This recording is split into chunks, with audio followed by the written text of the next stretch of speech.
Ieri abbiamo bollito il mosto dell'uva con la cenere per fare la mostarda. L'abbiamo fatto raffreddare, ora lo filtriamo. Ora lo dobbiamo misurare.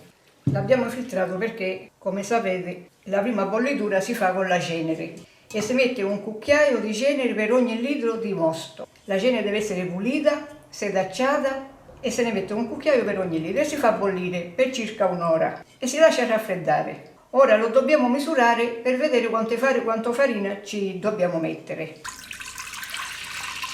2 litri, 3 litri. Ora pesiamo la farina. La farina se ne mette 100 grammi per ogni litro di mosto. Se la farina la sedacciamo, la mostarda viene più fina, più delicata. La cominciamo a girare. La farina si deve sciogliere tutta.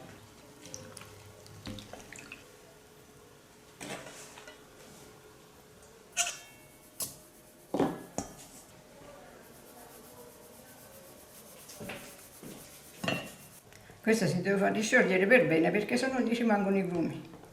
Con le mani si faceva una volta. La farina si scioglieva con le mani.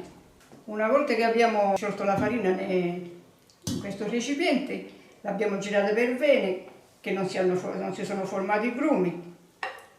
La possiamo mischiare qua. Questo l'ho lasciato per pulire bene. A questo punto gli mettiamo una bella grattugiata di mandarino, di buccia di mandarino. Il mandarino l'ho lavato prima. Se vi piace la buccia di mandarino e l'odore, lo potete mettere. È pronta per andare sul fuoco. Si deve girare sempre. Ora la giro con la frusta, però poi la giro con un cucchiaio di legno. Una volta che bolle, altri 10 minuti ed è pronta.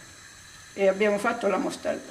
Ci vogliono 2 passaggi e in 2 giorni. Il primo giorno si bolle il mosto con la cenere, e il secondo giorno si filtra, si mette la farina e si fa la mostarda.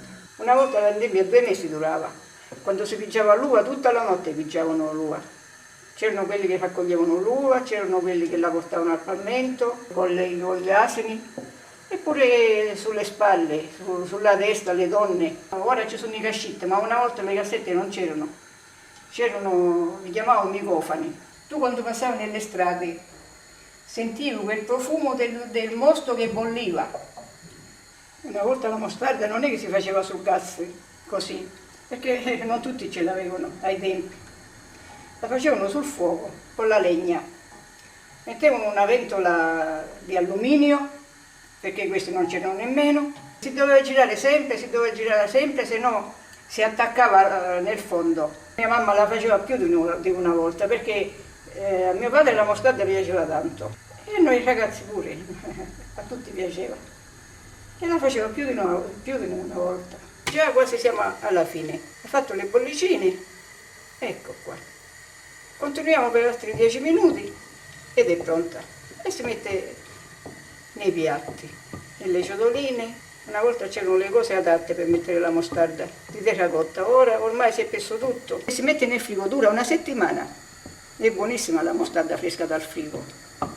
Mi piace col pane, una bella fetta di pane e un pezzo di mostarda sopra. È come quando mettiamo la marmellata, ma la mostarda è più buona della marmellata. Le ciotole quando si deve riempire si devono bagnare sotto l'acqua, così quando la dobbiamo tagliare o svuotare si distacca più facilmente. Io questa è vecchia, la tengo per ricordo, e li chiamavano labaretti.